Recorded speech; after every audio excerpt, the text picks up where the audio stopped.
Gürcülərin Azərbaycanlılara xəyanəti, ən birincidən isə Şəki xanlığının güclənməsi də bütün xanlıqları narahat edirdi. Eyninə Kartli, bir də Kaxetiya çarlığı narahat edirdi.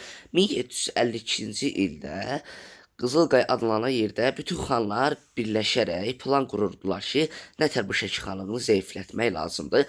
Eyni ildə Şəki xanlığı həm də dövləti birləşdirmək istəyirdi vahid halda. O da Hacı Çələbə xan da istəyirdi. Eyni ildə orada xanlıqlar arasında iştirak olan 2-ci İrakli olmuşdur. 2-ci İraklidə bütün xanlar Şəki xanlığına qarşı idi, həm də o da narahat idi.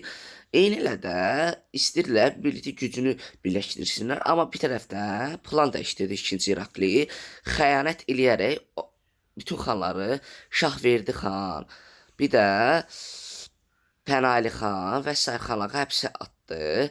Sonra onlara 2-ci İrakliyə qatılanlar isə xanlıqlar da Qarabağ, Naxçıvan, Qaradağ, İrəvan, Gəncə kimi xanlıqlar idi. Onlar da narahat idilər. Eyni ilə də özləri amma plan qurdu, suya düşmüşdü deyə özlərini həbsdə qaldılar. Elə 2-ci İrakli həbsdə atdı. Həm də bunu eşidən Hacı Çələbi də gedib ordusunu yığır, atlı qoşunlarla 2-ci İraklinin ordusunda məğlub eləyəndən sonra Borsalıya qədər də geri çəkilir 2-ci İrakli. Sonra da azad eləyir o xanları.